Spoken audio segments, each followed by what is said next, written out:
这才是计划的真正面目。你以为一点小伤口流出的血就能吸引异形来吗？不可能，他们嗅觉虽然灵敏，但是在皇后孵化期时，他们会护卫在巢穴附近，必须要有大量鲜血味，外加你皮肤上附带的异形血液味，才能将他们吸引过来。如果我猜测没错的话，现在异形正在朝我们这边前进。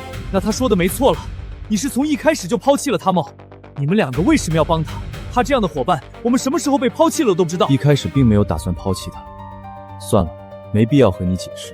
我所做的每一件事，都是为了我们队伍能够活过这场恐怖片。我绝对没有做错。抛弃伙伴，然后用他的血来吸引异形，这还算是没错。那么你认为什么才是对的？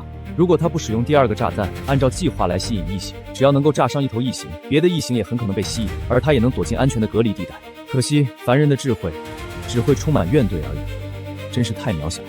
我们雇佣兵的信条中讲究团结，把后背完全交给你的战友，但是对方必须得是你承认了的伙伴。我想零点也是这样。我们和你们不同，这些恐怖片在我看来不过就是一个任务罢了。楚轩做得很对，选择了能让大部分人活下来并且完成任务的方法。李帅熙无法让我觉得可以把后背交给他，而且他也选择了自我毁灭。好了，我们先去把异形隔离起来吧。难道真的需要这么残酷吗？为了自己能活下去，就要抛弃他人，或者是有了一丝怨恨，就要拉着所有人一起死？那么我们又算什么呢？老子才不管！和三个家伙在一起，实在是没安全感。之前还以为楚轩头脑好，可以想出什么好办法，现在看起来，头脑好的人都太他妈的阴险了。等他们隔离好异形后，我们三个人就自己行动吧。但是，真要我们三个人一起行动吗？倒不如坚持着把这部恐怖片一起度过。下一部恐怖片时，我们再远离他们三人吧。不。一会儿就我们三个人行动，我不想再看到他们。如果你无法先信任同伴，那么同伴凭什么信任你？我绝对不会抛弃任何一个身边的伙伴，所以我绝对不会和他们再站在一起。查遍监控，还差最后一只的位置。原剧情里一共有7名成员，1个生化人，6名人类。你换算数量时，把主角也算进去了吗？这部恐怖片只是异形1啊，异形1里不是活了一个主角吗？万一他也没了，那么异形2、3、4这3部恐怖电影会怎么样？他们都会不存在了呢？万一每部恐怖片里的主角都是新生的，这样一来，15号房间后面不是还会有一只异形了吗？这就是几率问题了。任何情况下，我都会选择几率大的选择。只要几率超过50%的可能性，那么就值得一试。即使是搭上你的命，被一只潜伏的异形偷袭啊！即使是搭上你的命也无妨吗？是的，即使我的性命也不过只是几率大才活下来而已。我永远会选择几率大的选择。你刚才是提到我的命运，那么你是打算和我分开行动吗？没错，我无法忍受和你们在一起，说不定什么时候我受了伤，就会被你们抛弃。与其这样，倒不如靠自己的力量活下去。是吗？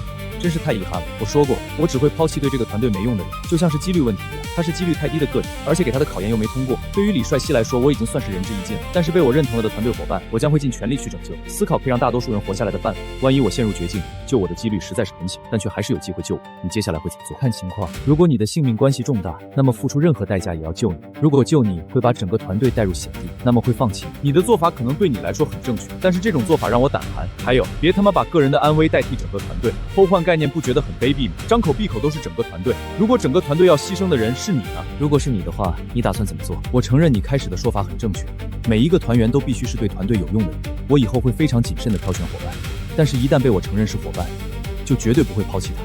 像你这种把人当工具的态度，我绝对不要和你待在一起。行，我们走吧。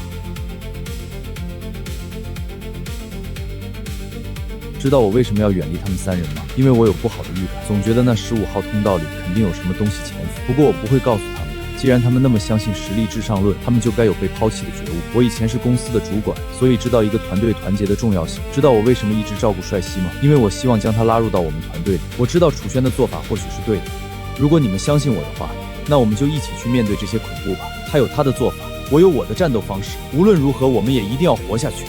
其实异形真正可怕的地方在于偷袭。上次我和詹兰詹兰，你在想什么事情吗？我是在想楚轩为什么会带着他们离去。按道理来说，以他的智慧，不可能不提防在15号房间后面的危险。为什么他却心甘情愿地去尝试这危险？难道说待在我们这里会有更大的危险出现？异形的血？什么异形的血？我没听懂你们说的什么东西。被隔离起来的异形，我看过《异形4》这部恐怖片，在隔离监控中的异形就是靠伤害自己的肉体，流出强腐蚀性液体后才能逃脱出来。若是我们向15号方向前进，这些异形为了保护巢穴，说不定异形就会自残，然后逃脱出来。那时直面这些异形的可不是楚轩他们，而是我们啊！好狠的人啊！难道说他从算计李帅西开始就在算计我们了？没有人会有这么强的算计能力，他又不知道我们的性格，怎么可能从那么早以前就开始算计？估计这是他临时起意的吧。既然见我们已经决定自行组队，他就顺势让我们成了他的挡箭牌了。既然他不仁，那我也就不义了。一定要让他知道，我们又不是他手上的棋子，看看谁才能活到最后。这里就是22号房间了，我们需要洗去身上的味道，再换一套新衣服。你们两个一会儿不许偷看哦。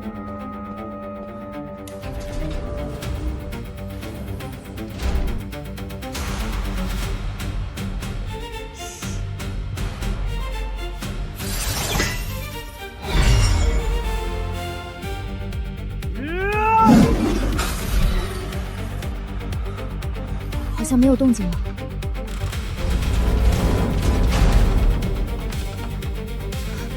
又过来了。你们躲到浴室里去，我来和他战斗。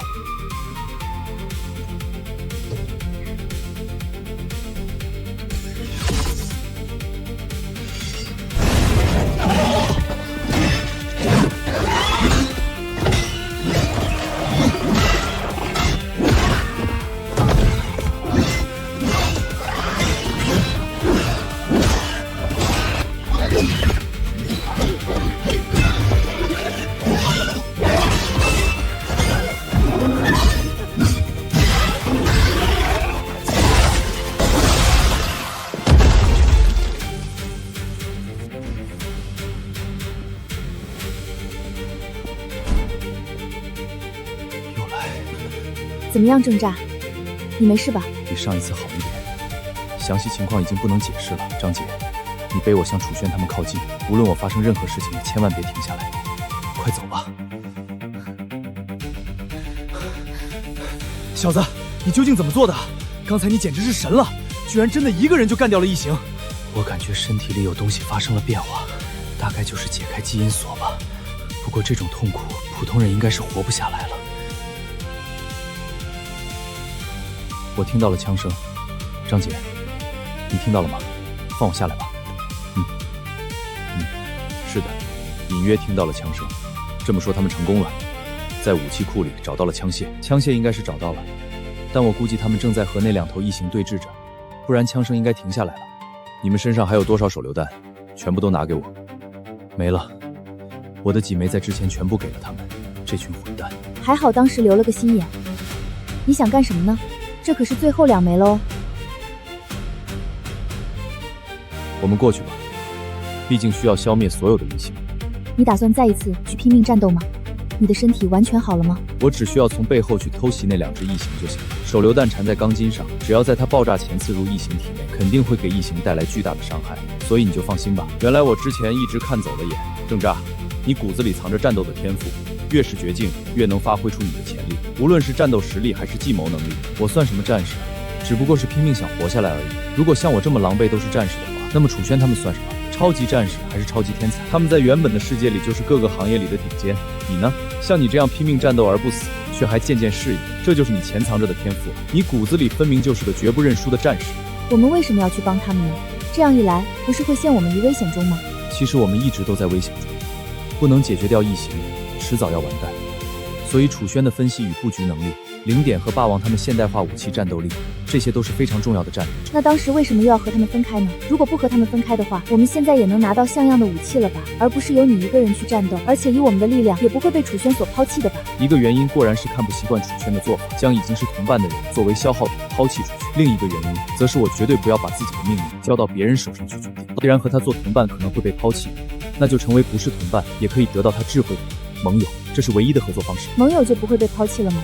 那合作伙伴有什么不同？最大的区别是，盟友单独存在，双方会相互帮助，但是即便失去对方，也可以独立存在；而同伴的则是不同的人在一起，形成相互守卫的紧密团队。但我无法信任楚轩会守卫同伴，所以只能选择成为盟友。只有离开，才能让对方明白团队的重要性。也正因为这样，我们和他们还有成为盟友的可能，否则的话，我们只可能成为被他抛弃的棋子。我们走吧。